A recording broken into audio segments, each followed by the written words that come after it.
Thank you very much. It's a good group out there. That's a good. Don't get better, actually. Thank you very much. Well, Mr. President, thank you for being here. Thank you for coming back to the Business Roundtable. We're very honored that you would agree to accept our invitation in the first BRT meeting after your inauguration. That's true. Actually, that's true. And I have a lot of friends in the audience. A couple that I don't like particularly much, but for the most part, very good. And as we were talking about backstage, this is the largest attendance that we've ever had at a Business Roundtable meeting. Well, it's a great honor. Thank you. So if you don't mind, we'll jump in. Okay. So first of all, congratulations on the ceasefire between Ukraine and Russia today. That was hugely significant, as you know. Well, it's Ukraine, but we hope to get Russia. It turned out to be I've been saying that Russia's been easier to deal with so far than Ukraine, which is not supposed to be the way it is, but it is, and we hope to get Russia. But we have a full ceasefire from Ukraine. That's good. That's very good. And then the people in this room, we're going to tie us back together. The people in this room obviously are very interested in all the conversations going on around trade and tariffs that are important here. And then you've also had a large-scale effort to root out wasteful spending in the federal government. And I believe there's a thread that kind of ties all that together, and I'm just curious if you could share with us what that is. Well, it's basically make America great again. We have a bloated, very dishonest in many cases, federal government and bureaucracy that's been a long time coming. Somebody should have done this many years ago. And we're cutting numbers that nobody's ever seen before. Doge, as we call it, affectionately. You've been all hearing that term a lot. Elon's been doing really a fantastic job. He suffers a little bit because of it. People go after him, but actually I think in the end it'll maybe reverse itself and be just the opposite. That's happened before.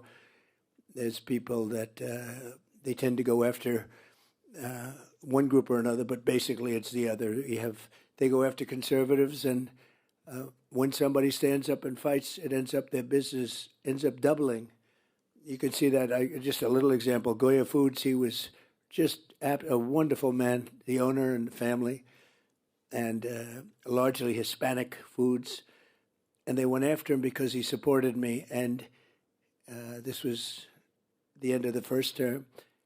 And he fought back, and it ended up that he ended up tripling his business, and it's today a much bigger business than it was before. And there are many examples of that, and maybe it's going to be that way with Elon. When I saw what was happening with this, the concerted effort by paid, I think they're paid agitators. And when I saw what was happening, I said, I want to buy a Tesla. And we just went to the front. He had 4 beautiful cars there. And I bought one in front of the press. It was a very public purchase. And they're beautiful and do a great job. Very good competitors with Mary and everybody else. He's done a great job. And he shouldn't be sacrificed or have to suffer because he wants to help government. It's not that he's a Republican, which he's, not the strong. I mean, sometimes I'm not even sure what he is in terms of his philosophies. But he's a great guy. He's a patriot. He wants to see the country straightened out. And he's done a fantastic job with Doge. We've found massive fraud, abuse, waste, and we had many, many jobs where there was nobody working but getting a check. We had contracts that expired years ago, but they were continuously being paid. Probably, I'll bet you it's $500 billion perhaps if you add it up so far. And we're trying to get to $1 trillion. That's a big number. And he did have an ability to do something that a lot of people didn't think of. He'd come in with bigger ideas. We'd say, we want you to cut down the size of your agency by 2%. And we thought that was good. He came in, he said 80%. I said, what the hell's going on? 80%.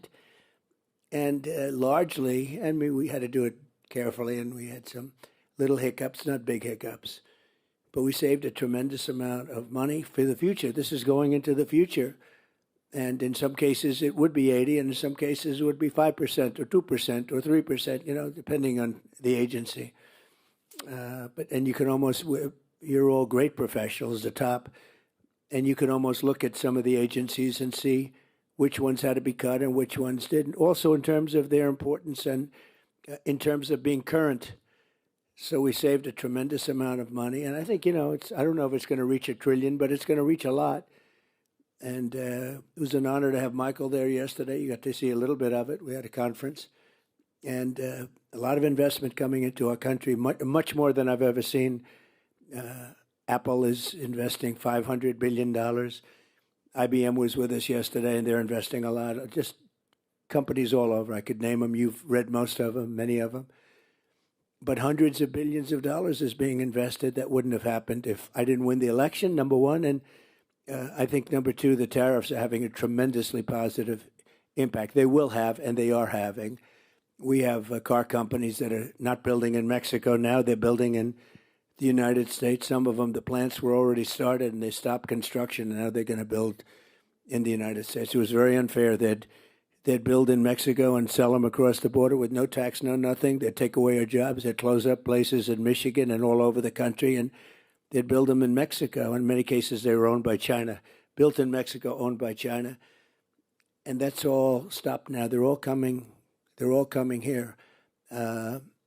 Honda is building a massive plant in different places, Indiana, South Carolina, but also in Michigan, a lot in Michigan. A lot of activity is happening. They're looking all over the place for places, and that's because there is a good spirit. There's a renewed spirit, and also, very importantly, the tariffs are, they don't want to pay 25% or whatever it may be. It may go up higher, maybe go up higher. Look, the higher it goes, the more likely it is they're going to build. And ultimately, the biggest win is not the tariff. That's a big win. That's a lot of money. But the biggest win is if they move into our country and produce jobs. That's a bigger win than the tariffs themselves. But the tariffs are going to be throwing off a lot of money to this country. And we've been ripped off for years by other countries, many, many decades. And they were doing the same thing. But I think we'll do it better. And I think we have a bigger advantage because we really are the piggy bank. They weren't. Thank you, Mr. President. You've also mentioned rebuilding the American top priority.